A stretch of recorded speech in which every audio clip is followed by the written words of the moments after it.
Since the baby was born, I've been wanting my husband to come home early and help with the childcare and housework, but he's hardly ever around. On top of that, lately I've noticed he's been spending more on his appearance, something he never cared about before. I sensed something was off and my suspicions turned out to be right. One day I heard him talking to someone on the phone in our bedroom. Yeah, let's meet at the train station tomorrow morning at 9, okay? Oh, I'm so excited I don't even want to end this call. I was in shock, unable to speak or move. He didn't notice me and continued his conversation. We just had a newborn and my wife's been so tense. I have to be careful around her. As soon as I heard that, I felt a surge of anger from deep within. A husband who doesn't participate in childcare and is carefree playing with another woman outside needs to be punished. And so my revenge began. My name is Jessica Matthews. I'm 29 years old and a daycare worker. I'm currently on maternity leave taking care of my first child. People said it would be easy for me to take care of a baby since I'm a daycare worker, but it's not like that at all. My body hasn't fully recovered and I'm getting up every 3 hours at night to feed and change diapers. It's exhausting. I have newfound respect for mothers who have to juggle work and childcare after their maternity leave ends. The difficulty of balancing work and childcare depends greatly on the husband's cooperation.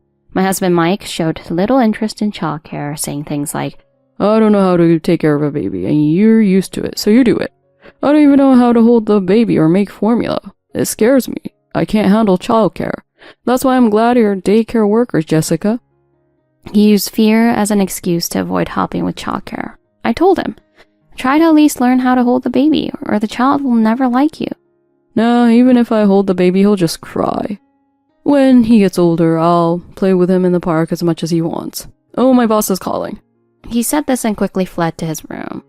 It didn't seem like I'd get any help with childcare from Mike for the foreseeable future. I sighed, thinking about the months ahead with little sleep. One evening, while I was cooking dinner, Mike came out of his room looking annoyed. Ugh, this sucks. My dad asked me to help with some documents he needs for a meeting tomorrow. I have to go to my parents' house now, so I don't need dinner. What? Dinner is already made. At least eat before you go. It's fine. My mom will prepare something for me. See you later. I sighed again at Mike's selfish behavior, but since it was a request from his father, I couldn't complain. I put Mike's dinner in the fridge, planning to serve it to him the next morning. As I quietly ate dinner alone, I mumbled to myself, why does his dad have to call him in for work on a weekend? But then I remembered, Mike works at his dad's company, so he can't refuse a request from him. Whenever Mike got called to his parents' house, I tried to stay calm by watching my favorite shows. Later that night, Mike came home, his face flushed red. I'm home. Hey, where's my welcome? His loud voice woke up the baby, who had just fallen asleep. I reluctantly went to greet him with the baby in my arms and said, a bit annoyed, your loud voice and the noise you made woke the baby. Huh? Whatever. I'm going to take a shower. I thought he'd apologize, but he didn't seem to think he'd done anything wrong. Mike, on the other hand, was completely oblivious and entered the bath without a hint of remorse. On maternity leave, the only person I interacted with was Mike. Because of this, his behavior was increasingly getting on my nerves. Maybe I should get out more and make some mom friends. Staying cooped up in the house all the time isn't good. For the baby's sake, I decided I needed to make some friends. The next day, after Mike left for work, I took the baby to the nearby community center. As I locked the house, I noticed something strange. Wait, did Mike drive to work today? I found it odd that the car was missing, as Mike usually took the train. I thought I'd ask him about it later that night and headed out without worrying too much. When Mike came home that evening, I asked him, hey, did you drive to work today? Huh? Why? Well, I noticed the car was gone and I thought you might have taken it. Don't you usually take the train to work? Oh yeah, I had to go out today and one of my colleagues was using the company car, so I took ours. I see. Anyway, I have an early day tomorrow, so I'm heading to bed. He quickly finished eating and took his dishes to the sink before retreating to his room.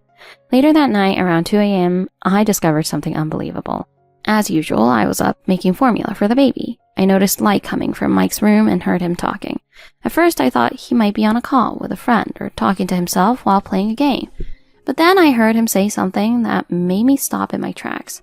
Yeah, let's meet at the station at 9 tomorrow morning. I'm so excited I don't want to hang up. I wish this trip could last forever. I just want to spend all my time with you, Lisa. I froze, my eyes wide open in disbelief. Not realizing I was there, Mike continued talking. Yeah, we've got a newborn at home, so I have to be careful around my wife. She's been really on edge lately. It's like she's a completely different person compared to when we were dating. I feel like I married the wrong woman. Hearing Mike's overly affectionate tone, I knew he was cheating. My feelings for Mike instantly turned cold. I thought he was working hard for our family, but that was just my naive assumption. In reality, he was working to fund trips and dinners with his mistress. Now that I know Mike's actions weren't for our family or our child, there was only one thing left to do. For the sake of my child's happiness, I needed to separate from Mike. While Mike continued to excitedly discuss his upcoming trip with his mistress, I quietly went downstairs. "Sorry, sweetie," I whispered to the baby as I prepared the formula. As I returned to my room, I could still hear Mike's cheerful voice talking to his mistress. "Yeah, let's start with that cafe you like, and then we can go wherever I want." He sounded so happy. But once this trip was over, he'd face the consequences.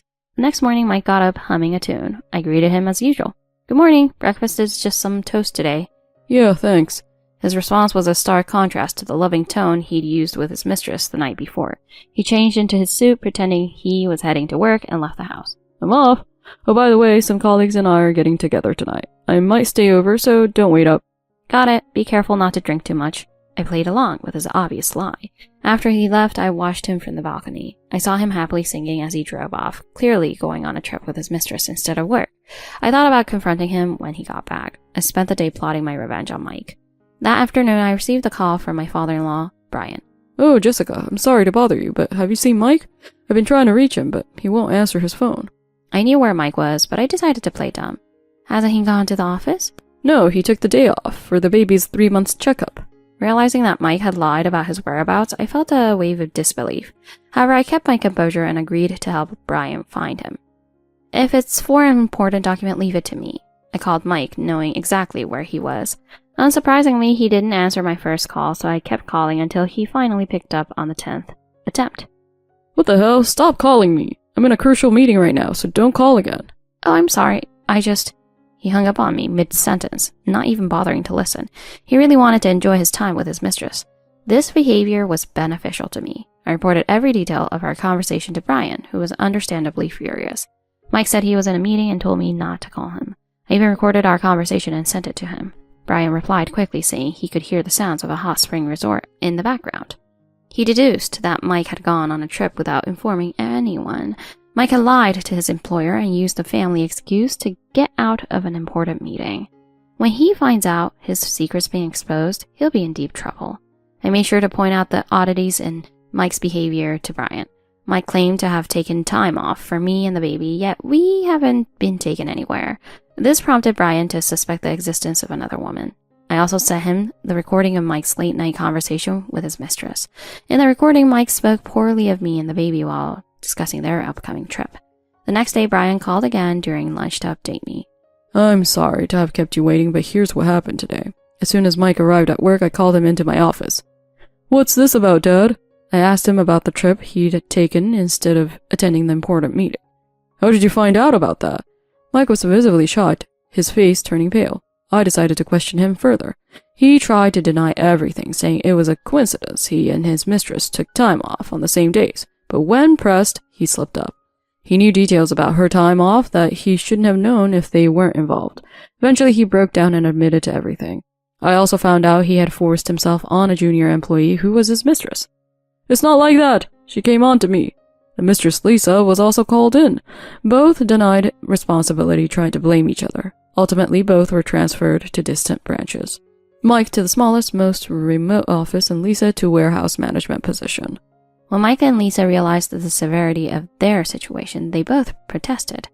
"Why do I have to be transferred too? This is all her fault. Can you even work in this environment knowing what everyone knows?"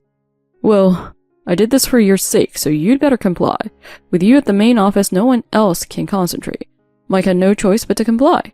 After Mike was transferred, Brian informed me about it. "Thank you for letting me know."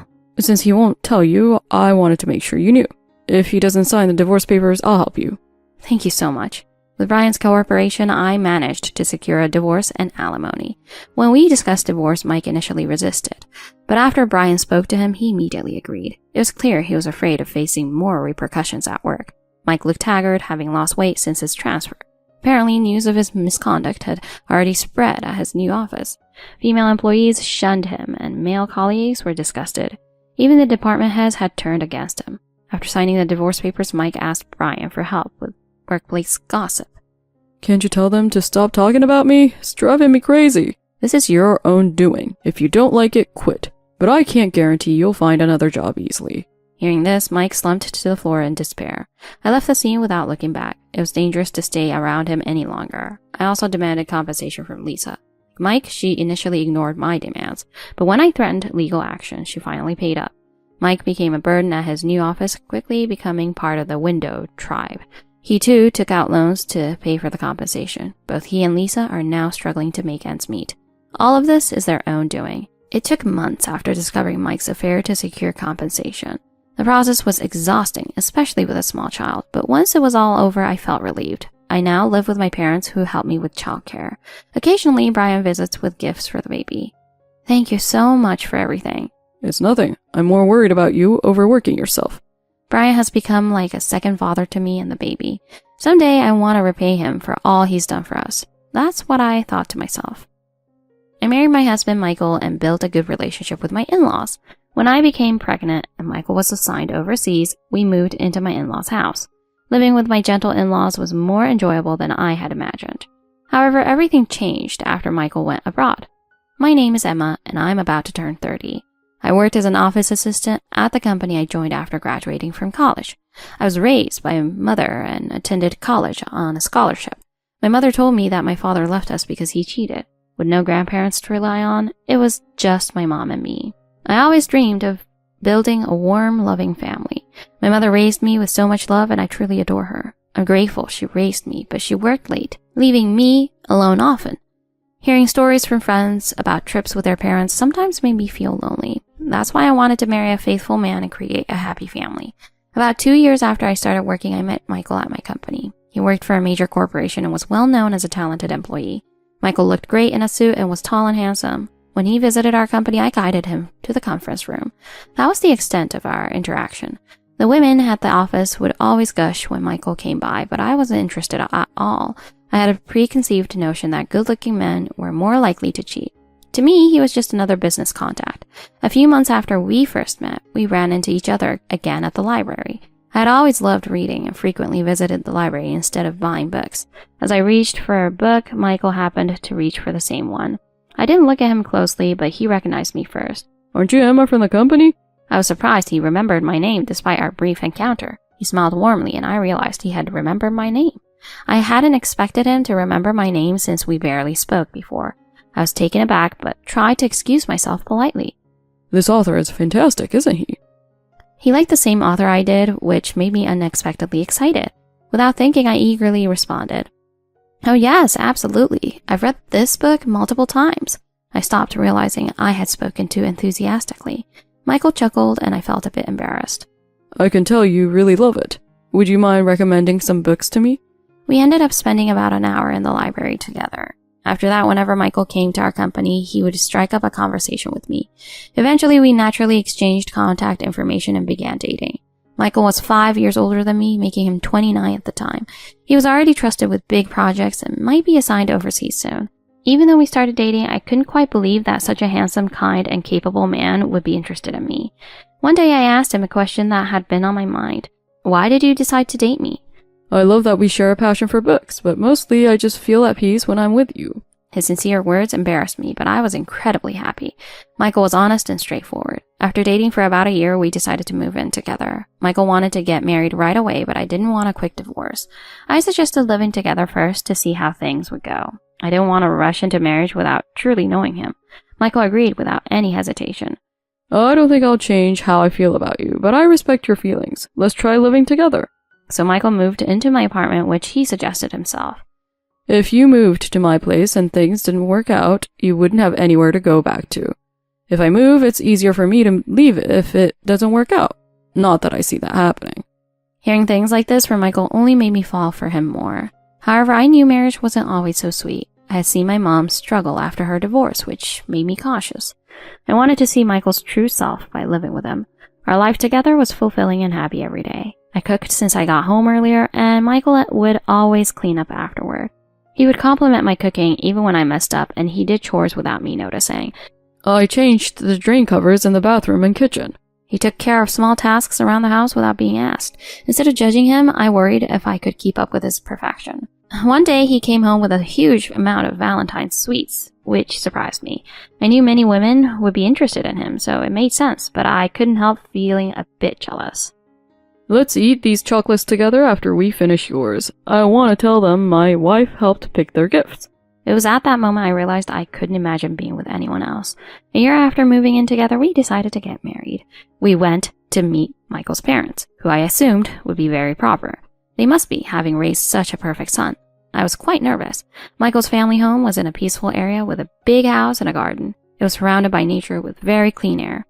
Welcome, thank you for coming all this way. His mother greeted us warmly, making me feel welcome. She was beautiful like him, and his father was tall and smart-looking. Michael was an only child and seemed to have been adored by his parents. The house was filled with family photos from when Michael was young. Looking at the photos, I felt a warmth in my heart and thought I'd like to create a family like this. His parents told many stories about him and even showed me his childhood albums. Michael has always been such a good boy. Since he chose you, I'm sure you must be a wonderful person too. Hearing her say that with a sweet smile made me feel touched. While I talked with his mother, Michael and his father were outside harvesting vegetables from their garden. Thank you for helping with the heavy lifting, Michael. Maybe you should give up the garden if it's too much work. Gardening is hard work, but we enjoy doing it together, so we have no plans to stop. His mother served us a meal made with vegetables from their garden, including Michael's favorites. This tastes just like I remember. It's always been my favorite. Michael seemed moved by his mother's cooking, and their interaction warmed my heart. I felt confident I could get along well with my in-laws. After visiting them, I felt sure that everything would be okay. After the visit, we started our married life in a new home. About 2 years into our peaceful marriage, I became pregnant. Michael's parents were overjoyed when we told them. Raising children is hard, but they bring so much happiness. Let us know if you need any help. We saw them only during the holidays, but they were always very kind. They often sent us vegetables from their garden and kept in touch regularly. A few months into my pregnancy, we found out we were having twins. I was surprised, thinking twins were genetic, and no one in my family had twins. Around the same time, Michael's overseas assignment was confirmed. It was my first pregnancy, and with twins on the way and Michael being far away, I felt overwhelmed. Why now? Can't someone else go instead? I fought back these negative feelings, not wanting to hinder Michael's career. How about moving in with my parents for a while? Michael talked to his company to delay his departure so I could get used to living with his parents. My own family was far away, so it would be hard to rely on them. It would be better to have someone around than to raise the twins alone, so I decided to stay with Michael's parents.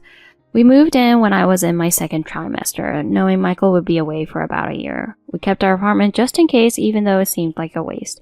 Since Michael managed the finances, he handled all the money matters with his parents. As my belly grew, even moving became tough. Michael's parents were very kind to me. Don't worry about housework. Just keep up your strength with the fresh vegetables.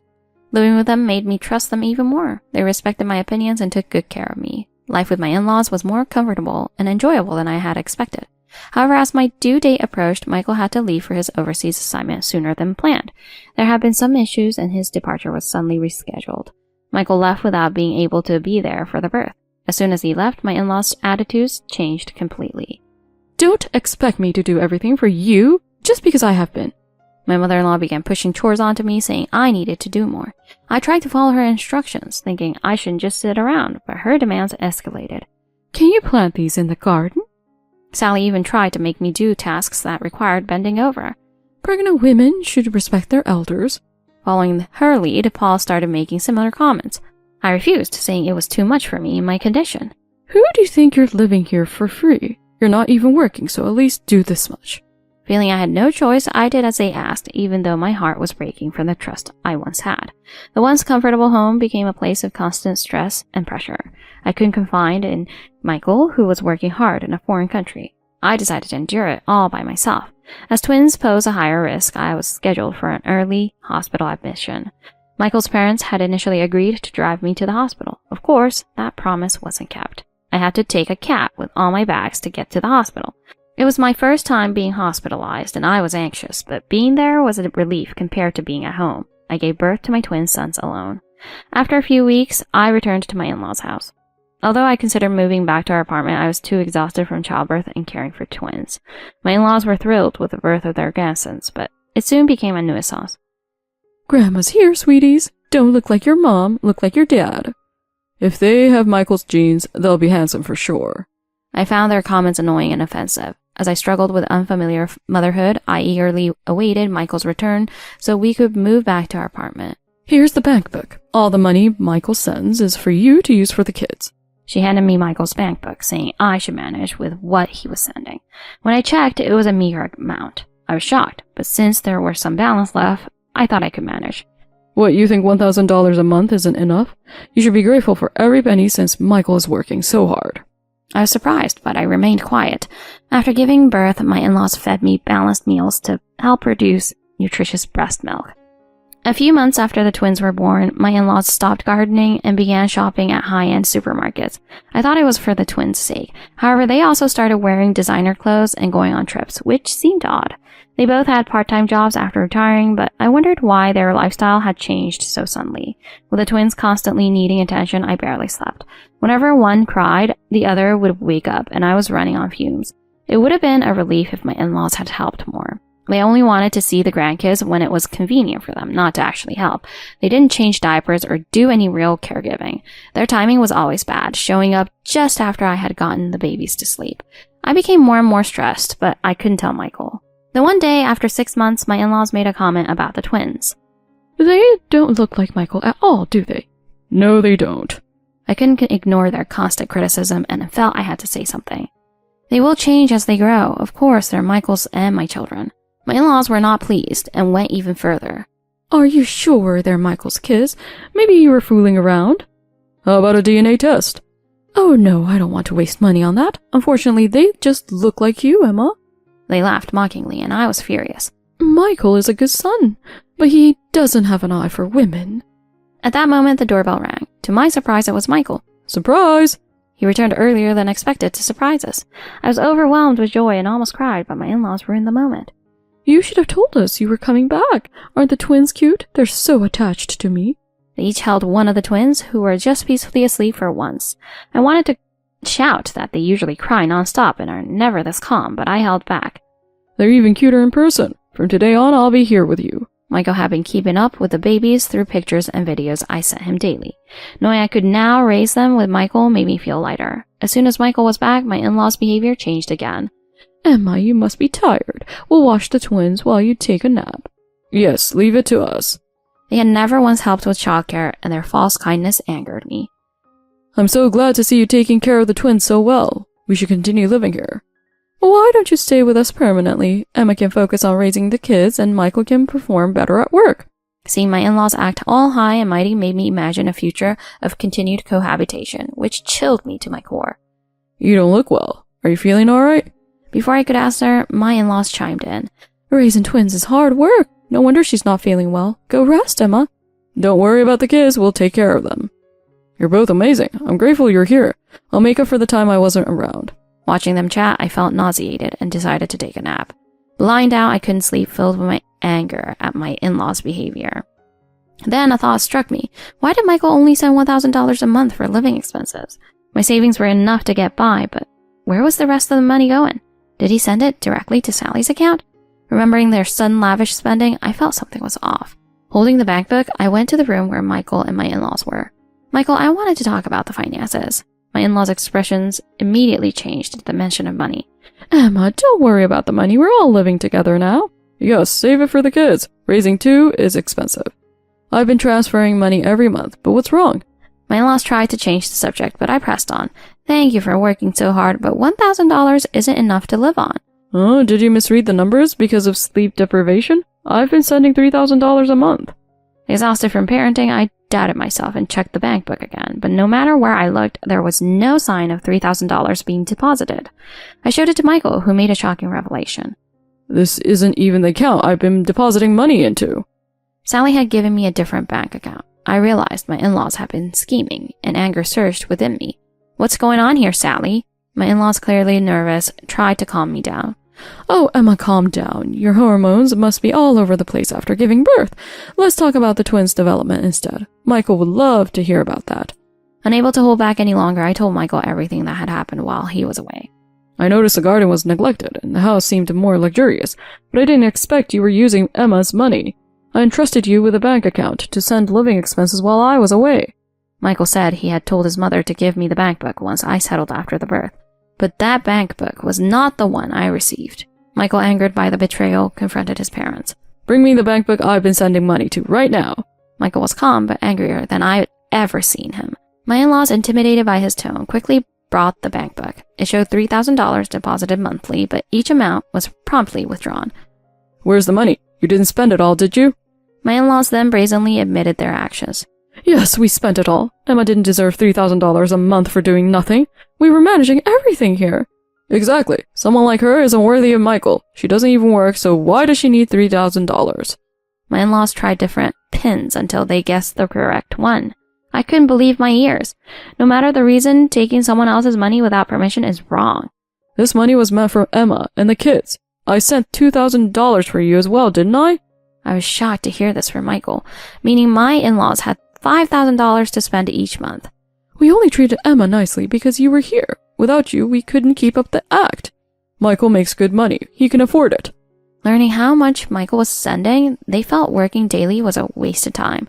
They had taken a bank book Michael opened in his childhood and given it to me, then sent only $1,000 while they lived lavishly.